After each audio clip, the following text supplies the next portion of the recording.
Asian games में मैं participant रह गई थी, मेडल नहीं जीत पाई थी। तो जब आप सबसे मिल रहे थे, मेडलिस्ट से आगे मिल लिए थे, तो आप आए और लाइन से सब जगह पे दोनों तरफ आमने सामने लाइन लगी हुई थी, तो कुछ लोगों से यहाँ मिल के आप उस तरफ मुड़ गए थे। तो बहुत नज़दीक से मैंने आपको देखा, लेकिन मिल नहीं पाई, बात नहीं हो पाई। तो वो अंदर एक टीस थी कि अब दोबारा तो मिलना ही है। और उसके लिए मैंने एशियन गेम्स के बाद जान लगा दी थी कि चाहे कुछ भी हो जाए उनसे पर्सनली मिलना ही है। तो उससे शायद मुझे इंस्पिरेशन मिली और मैं कर पाई। मेरे बच्चों को मैंने 6 महीने हो गए, मैं मिली नहीं, घर ही नहीं गई। तो मेरा बेटा छोटा है, तो उसे जब भी घुमाने लेके जाती थी मोबाइल में जीपीएस लगा के, तो उसे पता है मोबाइल में रास्ता ढूंढ लेते हैं। तो वो ऐसे बोलने लग गया मुझे कि मम्मा आप रास्ता ही भूल गए घर का, आप जीपीएस में फ़ोन में लगा के घर तो आ जाओ कम से कम। तो sir thank you so much, आप लोगों का सबका बहुत सपोर्ट रहा है, आशीर्वाद रहा है, जिसकी वजह से हम लोग कर सकें। पूरी टीम का सपोर्ट रहा है, हमारे कोचेस का। तो thank you so much sir. बहुत बधाई।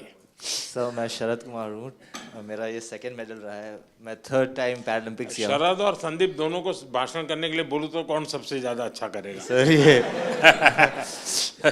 सर संदीप बहुत अच्छा बोलता है और शायद इसलिए थोड़ा सा पोत रह गया।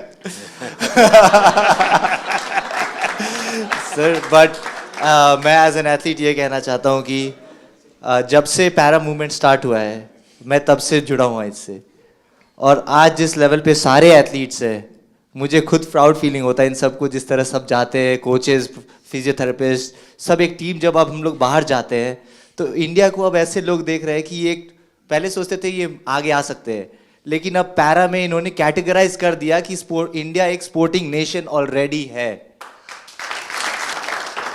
मेरा नाम डॉक्टर सत्यपाल है और मैं पैरा एथलेटिक्स का कोच हूँ।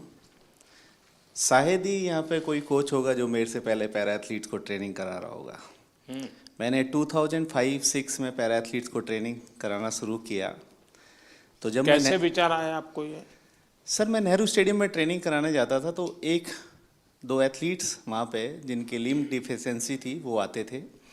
तो मैंने उनको देखा, पढ़ा, फिर देवेंद्र जी के बारे में सुना कि उन्होंने 2004 एथेंस ओलंपिक में गोल्ड मेडल जीता था। तब मैंने इसके बारे में स्टडी किया और मैंने स्टार्ट किया थोड़ा थोड़ा करना। तो सभी कोचेस नेहरू स्टेडियम में मुझे बड़ी अजीब नज़रों से देखते थे कि मैं दीपा मलिक जी की चेयर को पुश करके जाता हूँ, किसी पैरा एथलीट को ट्रेनिंग करा कर न जाता हूँ, अंकुर धामा का हाथ पकड़ के उसको नेहरू स्टेडियम में घुमाता हूँ। तो सोचते थे कि मैं अपना टाइम ख़राब कर रहा हूँ। आज वही पैरा एथलीट्स, वही कोचेस जो मुझे क्रिटिसाइज करते थे, आज वो सब पैरा एथलीट्स को ट्रेनिंग कराना चाहते हैं। ये मेरे दिल से बोल रहा हूँ कि मैंने इस फील्ड में काम किया है, मैं बहुत खुश हूँ। और आने वाले टाइम में मैं आपसे प्रॉमिस करता हूँ ये 29 नहीं, मैं 50 के मेडल का यहाँ से प्रॉमिस करके जाता हूँ कि हम सब इतना काम करेंगे, हम 50 मेडल लेते हैं। Thank you sir. देखिए साथियों, ये बात सही है कि हर खेल में जो सपोर्ट स्टाफ होता है या कोचिंग करने वाले लोग होते हैं, बहुत मेहनत करनी पड़े हर क्षेत्र में। लेकिन दिव्यांगों के साथ काम करना, उनको सिखाने से पहले खुद को उस जिंदगी को जीने के लिए मन से तैयार करना पड़ता है, खुद को उस पोजीशन में रखना पड़ता है। कौन सी उसकी दिक्कतें हैं उसको खुद के जीवन में आत्मसात करना पड़ता है, तब जाके कह सकते। वरना मैं तो रूटीन में कह दूंगा यार दौड़ो, अरे वो कभी मैं नहीं दौड़ सकता, वो कोच समझ सकता है ये नहीं दौड़ सकता, उसके लिए तरीका ये होना चाहिए। और इसलिए मैं मानता हूँ कि जो पैरा एथलीट्स को जो ट्रेन करते हैं वो कोचेज एक्स्ट्रा ऑर्डिनरी होते हैं, उनके अंदर एक्स्ट्रा ऑर्डिनरी ताकत होती है जी। और इसको बहुत कम लोग समझ पाएंगे, मैं भली भांति समझता हूँ। और मैंने कई बार जब फ़ोन पे भी सबसे बात करने का मौका मिलता है तो मैं इस बात का जिक्र करता हूँ, क्योंकि जो सामान्य है उसको सिर्फ टेक्निक सिखानी होती है, इसको तो जीना भी सिखाना होता है जी।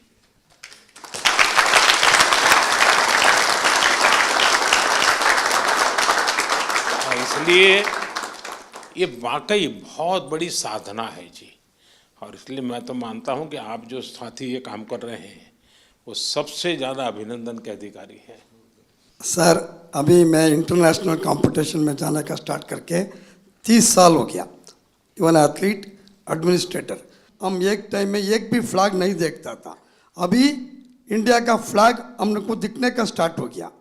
हमारा खिलाड़ी का भी एक पैरा स्पोर्ट्स का वजह से हम मेडल जीत सकता बोल के आ गया। हम लोग कब पार्टिसिपेट करता था, उस टाइम में सोचता था पार्टिसिपेट करना है, अभी वो कॉन्सेप्ट चेंज हो गया। एंड अगेन आपको मैं बहुत धन्यवाद बोलता सर। मैं बहुत लोग को बोलता है हमारा ब्रांड एम्बेसडर कौन है, हमारा मोदी जी हमारा ब्रांड एम्बेसडर है। सबसे पहले खबरें देखने के लिए TDC न्यूज को सब्सक्राइब करें और बेल आइकॉन दबाना न भूलें।